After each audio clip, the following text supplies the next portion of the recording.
আমার ঘরে একটা পুরনো ঘড়ি আছে, খুব জোরে টিকটিক করে। একদিন হঠাৎ বিরক্ত লাগছিল, মনে হচ্ছিল এই শব্দটা যেন আমাকে তাড়া করছে। আমি ভাবছিলাম সময় চলে যাচ্ছে আর আমি কিছুই করছি না। হঠাৎ খেয়াল করলাম ঘড়িটা কোথাও যাচ্ছে না, সে শুধু নিজের কাজটা করছে। 1 সেকেন্ড, আরেক সেকেন্ড, কারো জন্য থামে না, কারো জন্য দৌড়ায় না। আমি তখন বুঝলাম সময় আসলে চাপ দেয় না, চাপটা আমরা নিজেরাই বানাই।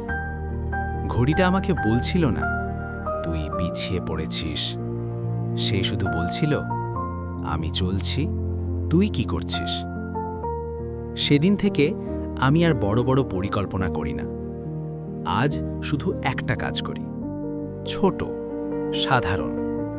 কারণ জীবন বদলায় না একদিনে, জীবন বদলায় যেদিন থেকে তুই নিজের গতিতে চলতে শুরু করিস, ঘড়ির মতো, চুপচাপ, নিয়ম করে, প্রতিদিন।